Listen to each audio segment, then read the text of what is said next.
Welcome to the Sustainable Travel Podcast. This is the podcast that interviews a range of different travelers from different backgrounds to see what sustainable travel means to them. Today, I am here with Zenee from It's Dear Earth. Zenee is an intersectional environmentalist and vegan, sharing her research with an emphasis on gentle teaching and kindness. Today, we're here to talk about teaching as a vegan and the impacts of environmental racism. Hi, Zenee. Hello. How are you doing today? I'm pretty good. How are you? Yeah, I'm good, thanks. You look like you're like ready to teach. You've got like your headset on and you're like, we're good to go. Yeah, I'm ready. Okay, cool. Well, let's get into it. So tell us a little bit about you. You and I haven't met in person before yet. So tell us how you got into sustainability, sustainable travel, veganism, all of that. Yeah, so my name is Zenee. I'm an environmentalist, a climate activist, vegan, and advocate, like everything. The list goes on. I'm also a sustainable living and plant-based creator online. And I got into this world of like sustainability and veganism when I went to Germany like some years ago. And before then, I'm from a small little city in Georgia. So I didn't know anything about the world of sustainability or veganism. So when I went to Germany, it was like my eyes just opened because they had so many vegan options and they were so eco-friendly. Like they had recycling bins for different types of stuff, and I never seen any of that. Like in my little town, we don't even have like recycling bins or recycling systems. So it was like a whole new world to me that just opened up. And then after I left Germany, because I stayed there for like 3 months, after I left there, I took what I experienced and what I learned from there back to the US. And I was like, you know what? More people need to know about this, especially people that live in like rural communities or don't really know about sustainability or veganism. So I started my Instagram page and started advocating and spreading the word on veganism and climate activism and all that kind of stuff. And now I'm here today. So cool. So like basically it started from travel. Yeah. Yeah, that's absolutely perfect for the podcast that we're doing then. I love like Germany's policies. They're like, I think they've changed a little bit now, but when I first went to Germany as well, like same as you, there was like big earth sculptures everywhere and like they were so like I mean because they were being run by the Green Party for so many years, right? So they were really on it with their Mm-hmm. activism.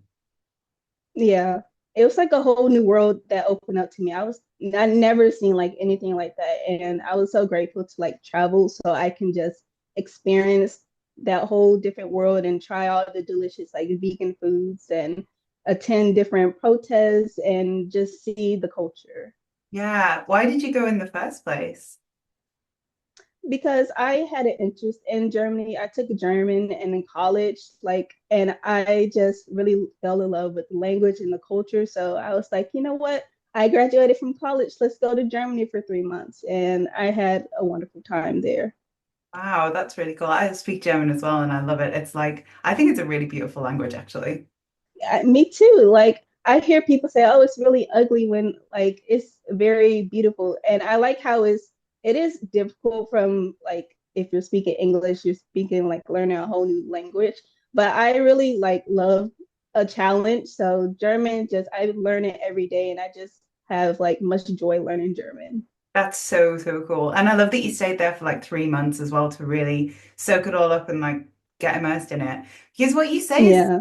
true that like these, because I'm from a small city, I guess, but like it is a small town vibe um in the UK. And there's so much here that we just don't see that is like ever on a global level. And especially if you're living in like a very rural community, like you said, it's kind of shut Hmm. off from this level of infrastructure. Yeah.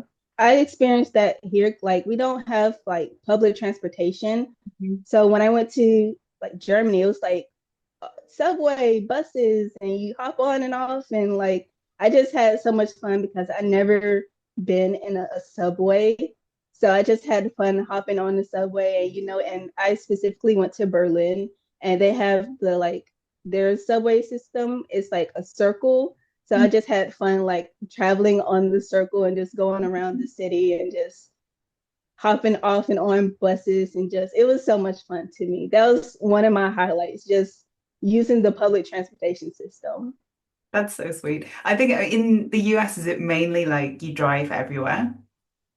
Yeah, especially where I live. Since I live in the South, we really don't have a lot of public transportation. That's more like up north, like DC, New York, all that kind of stuff.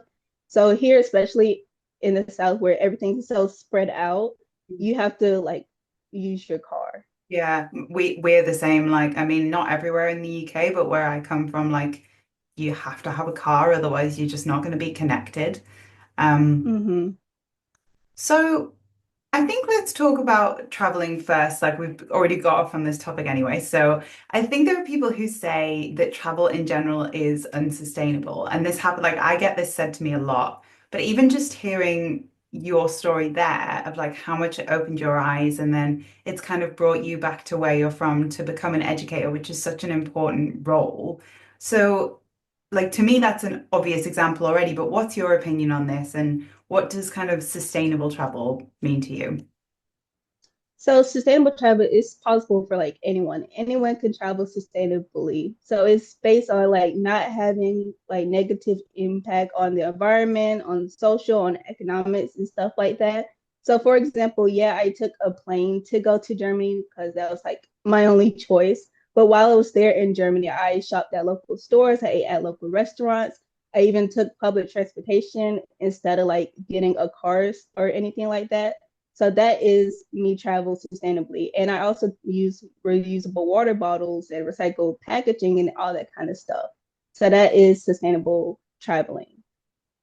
Yeah, I think it's like all those things. And I think when people say it can't be done sustainably, they're really fixating on this like one aspect, which is the flight. And besides anything, like when you look at it, flying, it really doesn't make up like that big of a percentage of the emissions. Like globally, it's like 3, 4%. So if you weigh up all of that for me with all of the other benefits of going and like there has to be, like you said, there has to be a way of doing it right. Like I think there are some people who go and they just don't have a care of like how they travel. But it's definitely possible. I would agree with you. Yeah. And how do you find traveling as a vegan then? Um, it's 50-50. It depends on where I'm going. If I know that I'm going to somewhere rural, like I recently went to Missouri, like there wasn't really a lot of vegan options there. So I really kind of struggled a bit, but I managed. But if I'm traveling to like, DC or to Germany or to some other places where I know that it has like a strong vegan community and a Mhm. lot of vegan restaurants, then like I'm fine. I know that I'll be good. Yeah. And I'm really surprised to hear that in like Missouri they didn't have, is it just because it's like kind of off the like main roads and like that kind of thing, it doesn't have the access to it, or there's just not much of a culture there? I guess it's not much of a culture there. Like a lot of the Missouri is like in the middle of nowhere, in my opinion. But not a lot of vegan action there instead of like in DC where it's a lot of like a vegan community and everything like that. In the US though, it really surprises me when you're saying that there are places who like just wouldn't think about it because we're adding like layers of complexity to this, like different languages and stuff. But if it's not even a thing where you live and like there's a huge vegan community in the US, but if it's like not even a thing like that, yeah, Exactly. Like where I live, it's just a lot of like we got chicken restaurants like everywhere. yeah. And when I say, hey, vegan option, they're like, what's that? But when I go to like Florida and Tallahassee, there's like a big vegan community. So I can just go anywhere and they have vegan options. Like I remember I had to go in the US actually to a Starbucks that was somewhere like on the way between I was driving from like Vegas to the Grand Canyon and I literally Hmm. like there was nothing and I like had to go to a Starbucks and I just like it was so weird because I was like I never ever go to these places even when I'm traveling like rural middle of nowhere in Europe or like middle of nowhere in the UK, so it was really weird that I was like I have Hmm. to do this in the US. Yeah. Yeah. Unfortunately, there's like places where it's like you have to go to the franchises because there's absolutely like no vegan options. Like where you went, that's basically what I like to call the desert. So it's like no vegan options there. Yeah, well, there's no options for anyone there to be fair. So like it was fine. But Just it's tumbleweeds. yeah, yeah, literally. But it's really that's like kind of plays into what we're going to talk about later, I think, as well, in like my later questions. But you guys have like these huge food deserts, like not just actual deserts, like food deserts. Yeah, we have them. They're specifically located like in the Midwest because Yeah. that's like not a population dense area. So there's just a lot of like food deserts there, and it's very dry, and the land is very flat and everything. So it's about like 6,500 food deserts, and the majority of them are in the Midwest. And can you explain what is a food desert for those who might not know?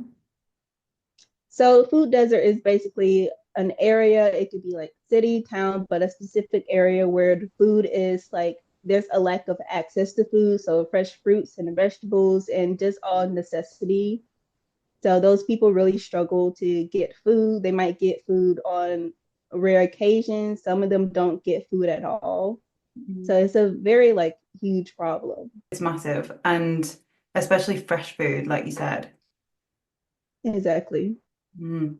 Okay, so we're going to come on to talk about that later, but it's good to kind of like set the groundwork. Was it in Germany that you became a vegan? So, like during that 3 months that you were there?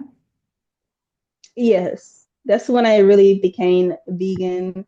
And then when I came back to the US, I was like, okay, I'm just gonna start calling myself a vegan because I don't know, in my mind, I was like, even though I was vegan for a while, I didn't feel like I can call myself a vegan until like I hit this point of time. But like thinking back now, it's really silly. But yeah, that's how I became like vegan. Yeah, but I actually think that's really common. Like, I think that there's a lot of like judgment in like the vegan community online in particular, but also in Hmm. general, there's a lot of, you need to do this to be a vegan. Like, and I was exactly the same. It took me a very long time. And to be like upfront on this podcast, like I don't even know if I'm perfect now. Do you know what I mean? Like there are things that sometimes like I get by accident or like it happens, you know? Or like when I'm traveling and it's like I literally like could not get an alternative, like and I have to, I have to, or like I'm at someone's home, something like that. And for me, it's Exactly. like, yeah, and for me, it's like it took me a very long time to accept that label and especially to put it online. Yeah, I and sometimes I still have this kind of imposter syndrome, like, oh, I'm not out there being an activist enough. I'm not doing this enough. So should I really call myself vegan? Or I see something online when vegans say you need to do this, and I'm not really doing that. Can I still call myself vegan? Those kind of thoughts run through my head. Yeah, definitely. So when it comes to like the community of vegans, I guess, or like people in these online spaces, well, let's talk about first, like, what do you think makes them kind of aim for this like perfection? Why do you think people go so hard on that? I think because they see what's happening to like the animals and stuff, which like I completely understand, and they get so angry and they express that anger in a way that's like not really healthy, and they strive to reach this level of perfection. Like you have to do this, this, and this right now at this time on this day, and if you don't, then you're not a good human being. Hmm. Hmm. Yeah. And a lot of them, I think, like you said, are so-called ethical vegans, right? So like they're very focused on the ethics of it. Like they're really thinking about the animals themselves. Um, but maybe we can explain, like there's lots of different like layers of veganism, I guess. So you can be vegan for the animals, like maybe you became a vegan Mm-hmm. because of the animals. Or maybe in your case, like in your case, you became vegan predominantly for the environment, would you say? Yes. Same. And then there are people who go vegan for health. So there's kind of these three groups, like I wouldn't even call it competing because it's not a competition, but there's like three different reasons And it often does tend to be vegans who are like ethical vegans or vegans for the animals who I think feel like super passionately because they're the ones who are like, you shouldn't be taking like animal lives. That's how I see it anyway. Yes, exactly. And sometimes they also look down on people that's vegan for their health. Like they'll say, it's not about your health, it's just about the animals, or they'll look down on people who are just vegan for the environment and say that you need to also think about, the animals, and that should be your main focus or your main priority. Yeah. When we are multifaceted people and we have different interests, and like you can still care about the animals and also be vegan for the animals, of course, but you can also do it because of your health or because of the environment. It's possible to do both. You don't have to just choose one if you don't want to. Yeah. I really think it's like part of the same thing. But we were talking, you and I were talking before you came on here about like when people do take this very kind of aggressive and like they almost like shame people. And you said to me that like you really don't see that as a good idea. So can you explain a little bit about why you think that's not the best approach and like how it can maybe put people off? So yeah, like usually just like think and imagine for a second. Let's say you are doing something wrong, but you don't know that you're doing anything wrong, or you might not have viewed it as wrong. Imagine someone coming up to you and just like yelling at you and telling you that you're doing stuff wrong and that you're an awful human being and trying to just make you feel bad. Like you would not feel like, yeah, I agree with you. I am an awful human being. You would most likely cuss them out or like not listen to them anymore. So I don't really think the aggressive approach really like makes the person listen, because if someone did that to me, which like people did before, like in the past, before I was vegan, I did not listen to them at all. I was like, whatever, I'm still going to continue eating my meat. I don't care about you, etc. But the way that I think they should approach it is to be like non-judgmental at like that's number one. Don't show judgment or anything like that. Come from a non-judgmental place. Make sure you have research and facts, because some people are analytical and need to see the facts. Some people need to see it, they're visual. So come to be a type of person that's like, here you go, here are the facts. And also be supportive. Like you might tell a person go vegan, and then like they don't really know what that is or how to be vegan or anything like that, or how to be a good vegan. So be supportive and try to help them along the way. Don't just say be vegan, goodbye, and just leave them, because like they need help being vegan, going from eating meat all the way to like being vegan. It can be difficult for some people, and some people need extra hand holding and support when they're feeling like they can't do it anymore or they're struggling and everything like that. So try to be the person to be a support system for them that they can like lean on and talk to when they're having doubts or having imposter syndrome or just have questions or anything. Yeah, like that was so beautifully said. And I think you probably have more of a sort of compassion for these kind of people because of your like background from a small town and knowing that like it's actually not super common knowledge. Um, and I definitely agree. And I think that when people get very passionate about a subject, like just to speak to the vegans for a sec, like I think a lot of the time they get super passionate and they don't realize they're being judgmental. Exactly. Yeah, like you must see it quite a lot, like the same as me. Like people who kind of just come on so strong, and I'm watching and I'm like, I kind of agree with you, but also like you need to tone it down. Do you see that as a lot as well? Yeah, I see it a lot on threads. Like Yeah. the very hardcore aggressive vegans, they're on threads a lot, and I'm like, I I see where you're coming from, but there was a better way to phrase this, or better way to come at it at this perspective instead. Yeah, Threads is like one of those places where people have just been given a mic and they're just like, let me rant for like a length of time. And it's good and bad. Yeah, yeah, Yeah. it is good and bad. Sometimes I'm like, please turn off the mic, just please. No, I'm the same. I like, and then sometimes I look at them and I'm like, you're not getting anywhere because, sometimes like when, and it is a lot of the time it is on Threads to be fair, because that's like an online community where I think people are very vocal, but you'll say something like Hmm. about being a vegan and you'll suddenly get this like attack and it's like, oh my God, like I'm just living my life. Like I don't care about you. And I think at first I like really struggled to figure out where this was coming from. And I was like, what? I think I even posted a thread saying like, I never see this from vegans. Like I never see vegans coming on really strong. It's only people who eat meat. And I was like, I don't get why. And then all of a sudden, out of the woodwork, I started seeing these like really angry vegans, and I was like, I see. Yeah. But it is more like in my lived personal experience rather than online. To me, it's usually the meat eaters who have a huge problem with the vegans. Is that the same for you?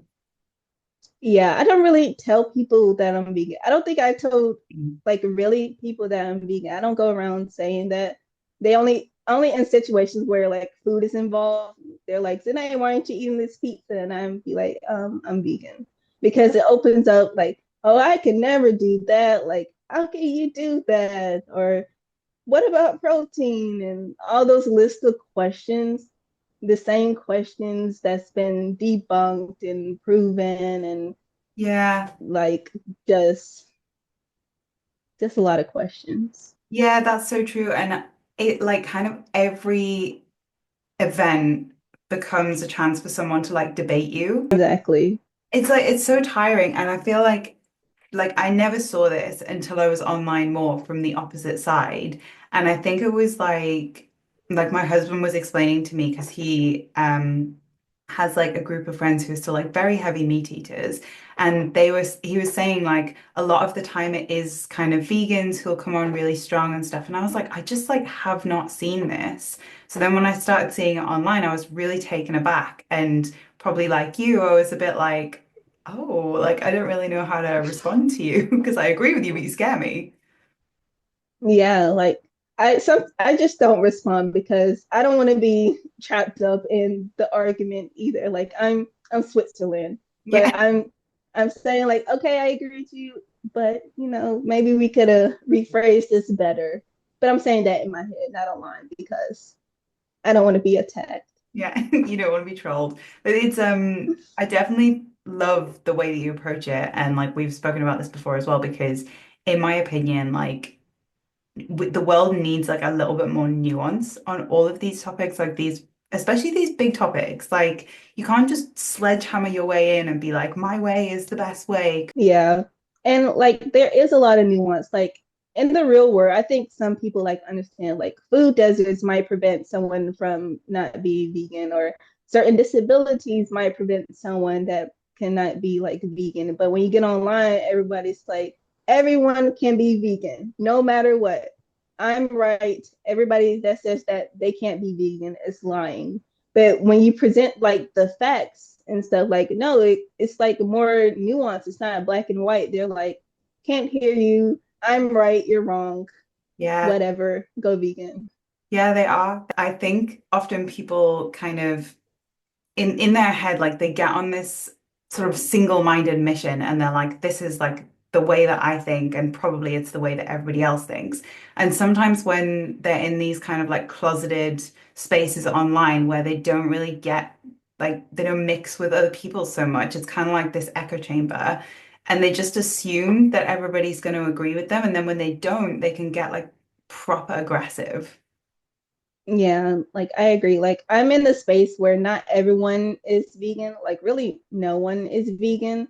So I like listen to them and hear them and see their types of situations, and then I'm like, okay, like I understand, like maybe you can't go vegan right now, but if certain different policies or different systems were in place, maybe you could be vegan in the future. And then like we go from there. But when I go online and I say this stuff, it's like, you're wrong. You're not a real vegan. How Yeah. can you say that? And it's just a lot of just attacking. Yeah. And I think actually it's a lot more of a vegan attitude to show kindness. and kind of compassion for people who can't necessarily do it. I think like realistically, we all wish there was a world in which like animals didn't need to die for us to eat. I think that's like Hmm. completely, it would be strange if people really didn't think that way most of the time, I think. But you're right, like there are systems in place that literally stop that. There are food deserts, like we've said. Um, there are economic privileges because like we're going to come on to this as well. Like there are certain things that kind of prevent people being able to get access to fresh food that helps them be vegan. Um, and there's also just a lot of like different systems. Like I also come from a family that's not really into this stuff. And as I've like grown up and come online and I'm like, oh, there are people who think like me, I'm also guilty of doing this where I live in this little online bubble sometimes because it's my job and my friends and whatever. And I sometimes am like, yeah, of course people agree with me, my radical views. And then I realize actually like I'm extremely left wing and maybe everybody else is not aligned with that. Yeah, I feel the same way. It's like, oh, I didn't know everyone didn't think this way. And then Yeah. you're just being like attacked, or they're saying, no, you're wrong. Yeah, and I think it's great what you do to like surround yourself with people who have different opinions from you because then you can actually learn. Yeah, exactly. Like you cannot grow or learn if you're just listening to the same types of people that agree and have the same viewpoints as you. You have to go outside that bubble and listen to other points of view. Like, yes, sometimes it might make you angry or upset, but it's always good to know those type of responses. So you know, like in the future when you get that type of person or that response, you know how to act or how to like combat it. Yeah, and it's so uncomfortable like doing it and getting into spaces where you don't like necessarily understand the information or you don't necessarily agree with the information. It's like super uncomfortable and it's like it's not a nice feeling, but we all have to do that. We have to like take that step outside of our bubble because like you said, if we don't, then we're literally not changing. We're just going to stagnate and be the same person we've always been. Exactly. So what do you think is like a better approach? Like how instead of just kind of coming for people and saying, look, the way you're doing it is wrong, like I'm right. What is a better way that we can actually educate and kind of bring people on board? Like, what are the facts that people are missing that we could help educate with?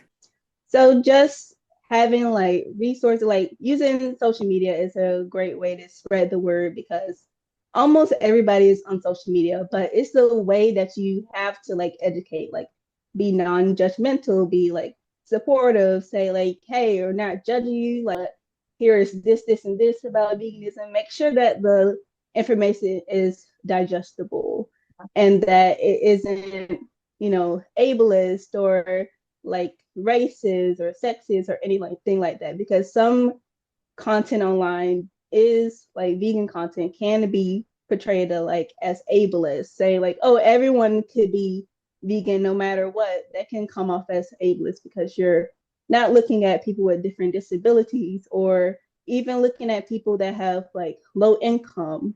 So make sure that your messaging is like free from all like different discriminatory languages Yeah, and just be like very positive and supportive, like, hey, you might have not known that about this, but I'm glad that you know now. Like if somebody comments or something, like, I'm glad that you're here, I'm glad that you're interested, and just be a person of support. And in your community you can like spread the word there, like go to your local restaurants and ask them, do they have vegan options? And if they say no, like provide them with some vegan options, maybe like a vegan burger, or have you like, do you guys have vegan cheese? Maybe you should get vegan cheese and you should try this cheese, and just be someone that is supportive and just guide them through. that's so good. I'm gonna just like break that down several of your points because I think you made some really good points there. So like this idea of being a person who kind of calls somebody in rather than shutting them out, like that is so vital. Like if you get somebody in your comment section who clearly is not like there yet, they're not like 100% there. We, in my opinion, like need to bring them into this space and be like, yeah, you're safe. This is your safe space. Like, come on in. Exactly. And I see many comments or like different things on the internet from vegans saying, oh, veganism is just about the animals. But yeah, it is like it's a part, like the animals are a part of it, but it's also about community. Like Yeah. community is really what makes people stay. Like your mission might bring them in and your information, but community really helps people stay. And if there's not a strong supportive community, then the people just leave because even though they feel with the mission, they don't feel grounded. Yeah. They lost support. They don't have that support because, like I said before, veganism can be hard for them and they might have these different thoughts. And if they don't have anyone to share these thoughts to, Yeah. then they just might stop. hmm I think that's like a really, really good point. And I think you could apply that like on quite a general level to a lot of different things. Like you could apply that to activism and like Exactly. things like anti-racism, like communities need to be like built there where people are thinking like, I'm heard, I'm listened to, I have a voice, I don't need to give up. Because like you said, like when people feel like they're just hitting roadblocks like again and again and they're like not getting it right, that's when they go, it's not worth it and they give up. Mm-hmm. And also, these people might go to the internet because they might not have a vegan community around them. Like, I didn't have a vegan community around me, so I went to the internet. And if they keeps seeing these hateful, these aggressive vegans saying, if you don't do this, then you're not a real vegan and stuff like that, then they might feel like hurt and not like a real vegan. And that's really when they need their community the most to Yeah. say, hey, disregard this message. They have their own views, but it's okay if you're not like this.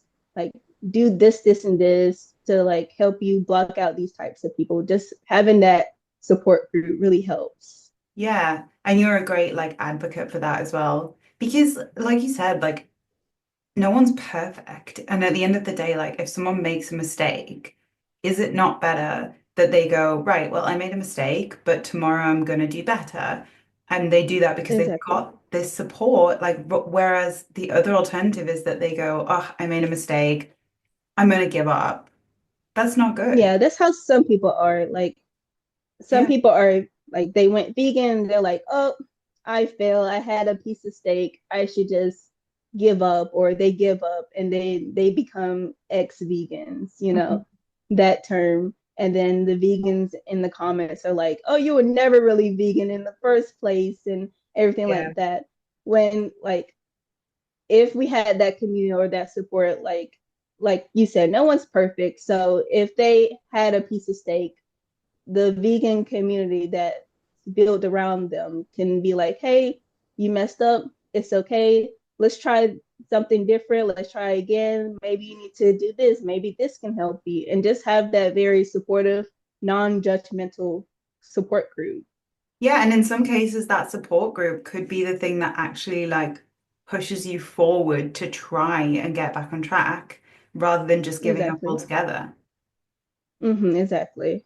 hmm That's a really good way to deal with it. Okay, so let's come on to environmental racism, which we were going to talk about within this as well. So we kind of touched on it like a couple of times with like food deserts, and also talking about low income communities that might not have like this same kind of access, which I think is like really, really important. You're going to put this into like much better words than me. So can you explain to listeners why kind of BIPOC communities are so disproportionately affected by environmental issues? So it's because like laws and policies, they overlook the big industry polluters, and they either do it intentionally or they just don't like really care to like update the policy or be strict with the policies and oversight. So these big industry polluters, like these big animal farms, those big animal farm CAFOs, they place themselves into BIPOC communities and just pollute the air, pollute the water, make the soil, like pollute the soil and everything. And the people within those communities, of course, they breathe in the air, they drink the water, and they get sick. So this can cause like health issues, like very severe health issues, like heart disease, different cancers, asthma, etc. And just also a financial cost because you know how our health system is here, you know, that our health system is expensive. So that can cause them to have a lot of bills that they have to pay and some of them cannot pay. So it's like a whole cycle that comes from environmental racism. Definitely. And things like fracking as well is also a big problem in BIPOC communities, especially within the US. Yes, exactly. Mm. Yes. And then when we talk about like earlier, we were saying about food deserts, um, and I think largely these do affect BIPOC communities as well. Is that right? Yes, those also affect them too. And then we get issues like they're needing to kind of go to fast food chains to be able to afford to eat because they can't afford to go to these like big health stores and that kind of thing, which then Exactly. which then leads, I'm sure, to like more health issues and then more bills. Yeah. It's like a whole like a chain reaction, a butterfly effect. hmm I guess like you might not know this, but like this happens outside of the US as well, right? Yeah, it happens in other countries. Like it happened like in India.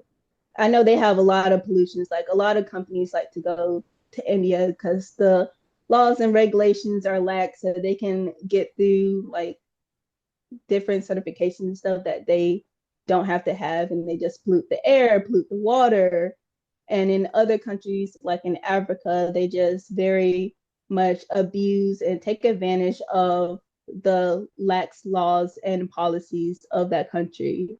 Yeah, and I think when we look at like that, it's super interesting because it's like, okay, so we have these communities who are already kind of like underprivileged or disadvantaged, like whichever you want to call it, and they're already kind of suffering from all of the effects of history. And then like you add on to that the fact that you're then disadvantaging them in terms of environmentalism, and it's like, okay, we're never going to break this cycle.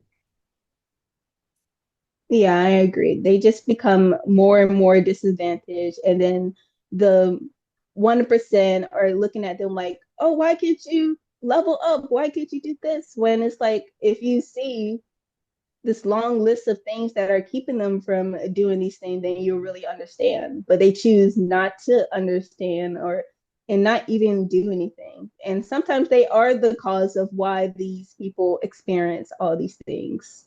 Yeah. I always hear, especially in the UK, like, oh, we love to like ignore issues in the UK. We love to just completely sweep them under the rug. So one of the things that gets said a lot is like we live in a meritocracy. So like we live in a society where people can have different, I'm sure you know what this is, but just for anyone who doesn't, like you can like we live in a society where people progress subject to how hard they work. And in my opinion, like world over, that is not true anymore. Yeah, I agree. That's definitely not true. I think we live in this society where like if you have a lot of money, if you are privileged, whether you're white, straight, a man, then like you're automatically raised up. And even if you're like not that, like even if you work hard and stuff, you still might not even get the opportunities. Yeah, I think it really helps people in positions of privilege to maybe understand that it's not that you were born like with everything in the world. Like, we're not saying that you automatically were given like the gold star and like didn't deserve what you worked for or whatever. It's just that you have to Mm-hmm. understand that there are people who don't have the same advantage that you have, right? So, like, if we look at a straight white guy, he's literally got these elements to his personality, to his body, to his life that like make him, in the eyes of society, more likely to progress. Because when you interview for a job, it's usually comprised of like a white male job board who are looking to hire because they're usually the people who've had the privilege to go to university.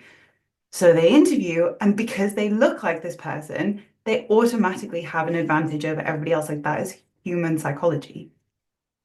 Exactly. I experienced like that, like when I graduated and I was like, okay, I need to unfortunately contribute to capitalism and get a job. So, but the I already knew that I wasn't gonna get jobs based off like my name. Like you can tell just by my name. And then I'm pretty sure they looked me up on LinkedIn and I forgot how many jobs I applied to, but it was like over 200 and I only got one job, Wow. only one.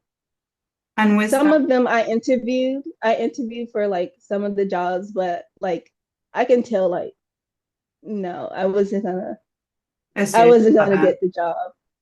Yeah. Yeah, and see, like to me, like that's wild. Like I know, I mean, I live in a different country and I know that like the job market is obviously very different, but like it just shouldn't be that way. I mean, it, we're not going to solve racism in this conversation, but like it just it's like wild to me. Um, so how like obviously this plays into absolutely everything that we do, everything. When we look at like environmental racism, it obviously comes back to racism as a whole. It comes back to privilege, it comes back to this and that. How do you think people can be more mindful of this in like their day to day and when they're just like out and about? We'll learn about intersectionality. So, like the different intersect. So, like we talked about environmentalism, and we also talked about racism. We talked about gender and environmentalism. Just talk about and learn how different things intersect within your day to day life. Read books.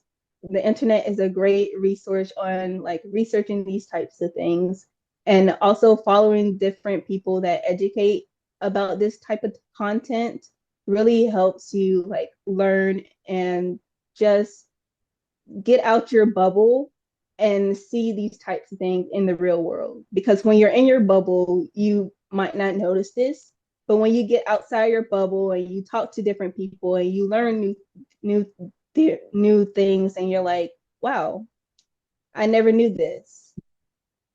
Yeah. Even when we've been talking about veganism, there's intersectionalities Mm-hmm. there. Like you said, like earlier, sometimes people have disabilities or like allergies and things like that, where they can't necessarily be vegan.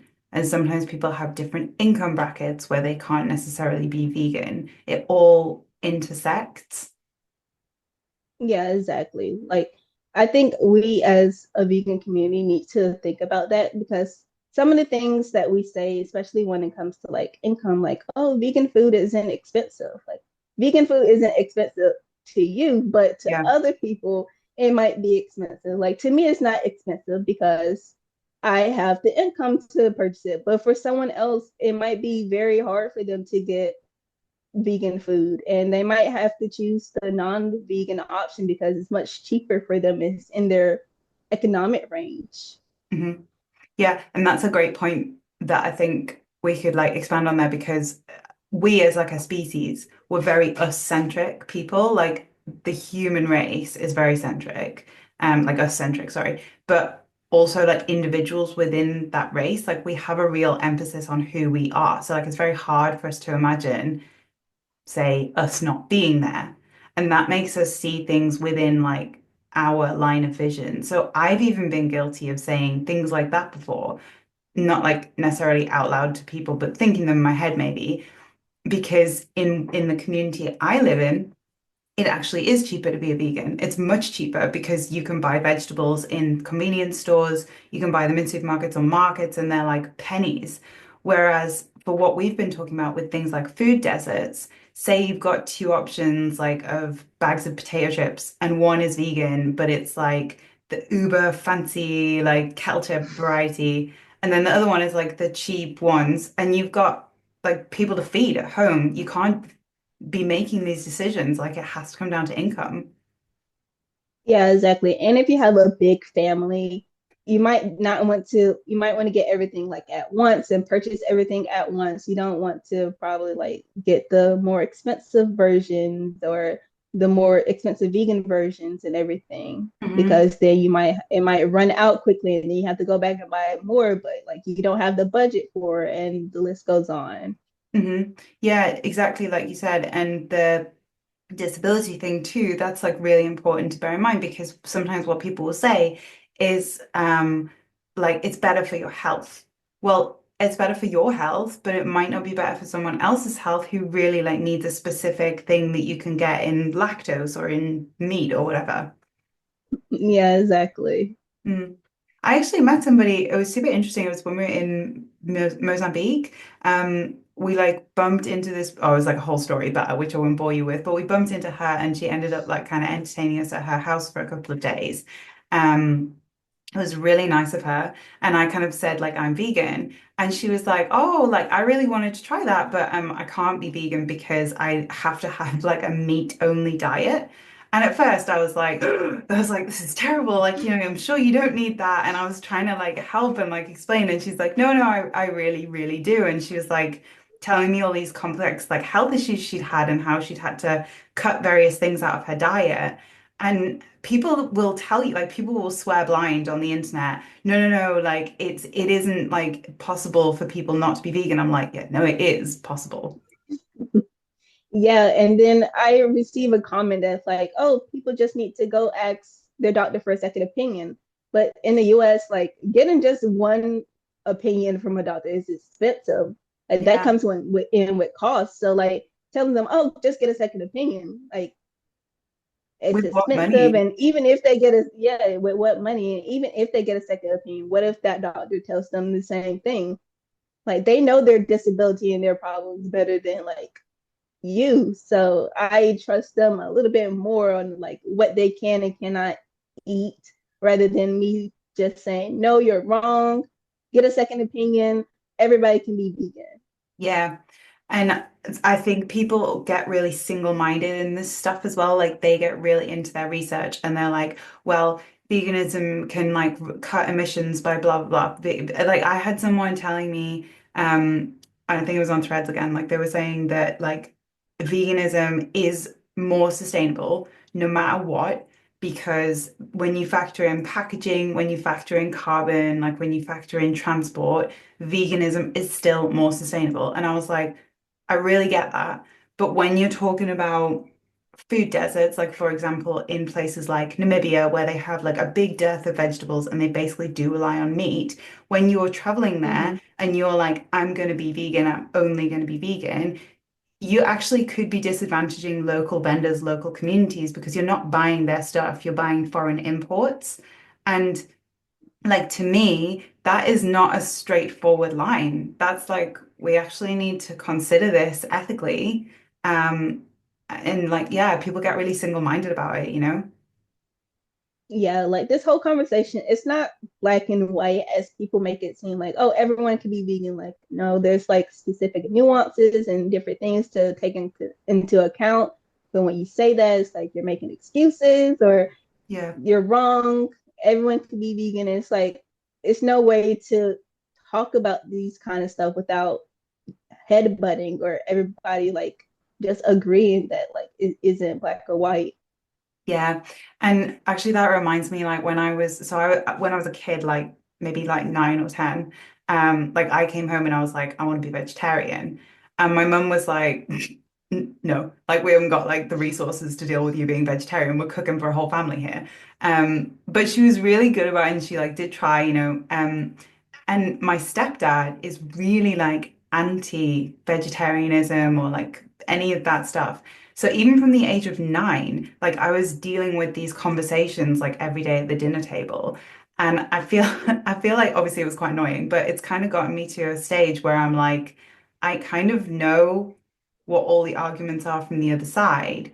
And at a certain point, you start to think like they're not stupid or uninformed. They're just not on the same page as you. Like we all have different opinions, and that has to be considered. Yeah, exactly. Like I had to teach my family about like what is veganism because like of course you get the out of concern of course, but you get the what about protein kind of argument. And it's like, oh, you can have enough protein in a vegan diet. Yeah. Yeah, like lentils exist. Yeah, and different beans and like and I brought up the argument about elephants. Elephants, don't eat meat and they're big and strong and they're like, oh yeah, you're right. Oh, that's so sweet. But that, like, see, that's lovely because that comes from like a real place of like interest and concern. And like, you're so great at encouraging these people who are interested to like come on board and just like listen and kind of, we need more of that. Yeah, like in my family, they're like saying, "Oh, Zenee, I want to be vegan. I want to try it." Like I don't shut them down and say, "You can't try vegan. You have to go all in. You got to be 100% in." I don't tell them that. I say like, "Yeah, try it out for like a week. Try to replace like one of your meals, make it vegan." And I give them steps. I give them recipes. I tell them eat this. This has a lot of protein. If you're focused on protein, if you're focused on like getting less carbs, focus on this. And I just really just try to help them because I want them to be interested in veganism and learn what veganism is. hmm Yeah, I was actually going to say when you were talking about like different ways to encourage people, one of the things that really has helped me is just like to this sounds really silly, but just like to carry on living my life, like just be vegan and be happy about it. And people will often be like, "Oh, like that looks nice what you're eating. Like, can I try?" And I'm like, "Yeah, like of course you can try." Or they'll be like, "What do you have for dinner?" Like, and there's some people I think who would take that like the wrong way and be like it's kind of annoying. And for me, I really like it. And I'm like, I think that they are definitely interested. And like you, I would love to give them kind of the recipes, make it a little bit easier for them because that's the only way that they're going to carry on having an interest. If we shut them down and say, you're not welcome in this space, then you create this narrative of like angry vegans. Yeah, like some people just don't know. They think that vegans eat grass and leaves. So when you show your like delicious vegan meal, it just burst their bubble and just open their eyes like, wow, this looks good. And then they taste it like, wow, this tastes good. Veganism isn't what I thought. Or they interacted with angry vegan once before and then they like meet you and like they like converse with you and they like, wow, this person is very nice. Veganism isn't what I thought.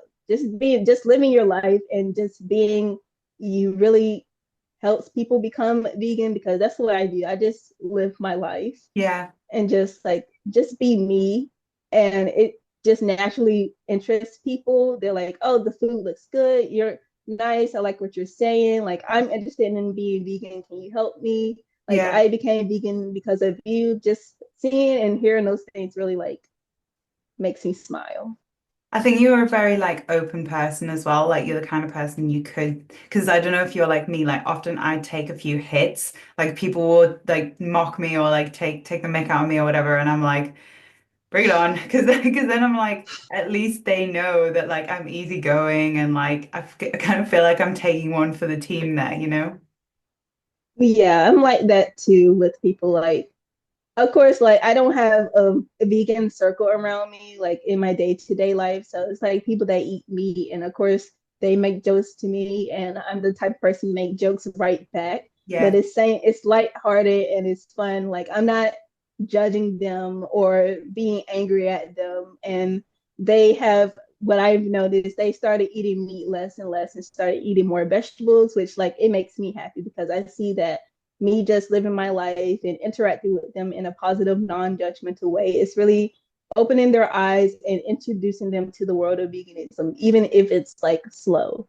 yeah, and that should be the goal, right? Like you as a one person, okay, you're vegan, but like think of the external impact that you've had with so many other people reducing their meat. And at the end of the day, like to me, I think you have more of an impact than someone who's shutting everyone out and saying, no, no, you can't be part of my little vegan circle that I've got. Yeah, exactly. Like my goal is to like help you reduce your meat intake. That can take you could be vegan in 10 years or 20 years, but like as long as I'm helping you like reduce your meat and dairy intake, then that's all that matters. It's okay if you don't become vegan like the next day. Like Yeah. I don't expect anyone to do that. I think that's perfect. And I think when we're traveling, like, we can do as much as we can. And like the goal here shouldn't be to say, oh, well, Zenee told me that it doesn't matter if I'm not vegan. So like, that's the end of the conversation. It's Zene's attitude and Emma's attitude to like me reducing my meat is encouraging me to do and try what I can do and do a bit more. Yeah, exactly. Mm. Okay, well, let's wrap up unless you have anything else you want to add. I well, how did you become vegan? How did I become vegan? Well, I was vegetarian for 9 years, so between the ages of 9 and 18. And then one of my friends at uni, who is no longer a friend, but not like because of this, gave me like a burger on a night out, and I was like, oh, like I've eaten meat, like I have to now eat meat. Strange attitude, I know. But like I then ate meat for like another 9 years. And then I got really into the environment, basically through like an ex who I went to their house and they had um like bamboo toothbrushes and stuff. And I was kind of like same as you. I was like, what's that? Like why are you doing that? And I kind of got chatting to them and I was like, they were saying so much about like his housemates were saying so much about like the environment and like how and they were just kind of saying it like it was fact. And I was like, I didn't know like any of this. And I kind of thought environmentalism was something that like I don't really know how to describe it, but like strange people who weren't like me did. And they just changed my mind because they were completely normal. And so I kind of went into like a spiral, started reading up on it more and more. And then just overnight, I was like, okay, I'm not eating any more meat. And then I just cut out everything kind of gradually. And I realized it's so not that hard in my position, at least. Like it wasn't difficult for me. And I was like, I don't know why I would go back to eating meat because I actually way prefer this diet. Like I feel healthier and it's, good for the environment and all the rest of it. Um, and yeah, just kind of went from there. And I think at some point I was like, oh, maybe I should stick the label vegan on this because I don't, don't eat anything not plant-based. So Yeah, I was vegetarian too, like in the beginning, and then I'm like, okay, it's time to make the switch. yeah, I think vegetarianism is like that's the one thing that I really hate when I see other vegans shaming people for is being vegetarian because so often vegetarianism is like a huge gateway and people just need to kind of like ease themselves off those products that they're so used to. Yeah, that was the case for me. Like I took my time, my 3 years of being like a vegetarian, like, okay, I I want to stop eating meat. I'm gonna learn about veganism, seeing what kind of foods I like different vegan foods and the vegan options I like, which ones I don't like. And then like eventually I became vegan and like it was so much easier being vegan, like transitioning from vegetarian to vegan. Mm. And I'm really like grateful for that learning period because I stepped into veganism just very like confident, like, okay, I'm ready. So I wanted to ask like and I know we were going to wrap this up, but like I wanted to ask about if you come from a community where like veganism isn't so common, is it hard to get like alternatives to things like cheese and meats? Um, I can find it at the like grocery stores, but like in restaurants, no. So I usually cook my own food and like bring it wherever I go because there's not like vegan options here. People are like, vegan, what's that? Or like, why Really? would I have that? Yeah. So they just like don't understand the term kind of thing. Yeah. Wow. They just think like eat grass and leaves and like Yeah. that's it. No protein. Or they're Yeah. like, oh, I tried to be vegan once and almost died. So Dramatic. Yeah, like we call it like rabbit food here. Like people will be like, "Oh, you and your rabbit food," and I'm like, "Yep." yeah. My grandma does this like super cute thing where anytime she's at the supermarket, if something has a V on it, which they use for vegetarian here, she's like, "Oh, I got you these biscuits. They're vegan." And I'm like, "They're not, but you tried. Thank you." Okay, so yeah, Zenee, tell us what are you working on at the moment and where can people find you? So right now I'm working on like an overconsumption series on my YouTube channel because we just entered spring and summer is coming. So a lot of hauls, like the bathing suits hauls and dresses and all that kind of thing. And I just want to educate people like, hey, don't give into these hauls because like the environment do you really need it, or do you have a nice bathing suit or dress in your closet? So Yeah. don't fall into these hauls. And on my Instagram, I'm doing like sustainable swaps, so helping people find different swaps, like swap out your toothpaste, swap out your like clothing, sustainable fashion, etc. So you can find me on YouTube, TikTok. If it's still like going to be available in the US, then I'm still over there, and Yep. Instagram, and it's at It's Dear Earth. Amazing. Thank you so much. I'll pop your little Instagram just below your face there. Cool. So this has been the Sustainable Travel Podcast. You can find us on Instagram at the Sustainable Travel Podcast or on my website, which is thattravel.co.uk. Thank you so much. Sounds right.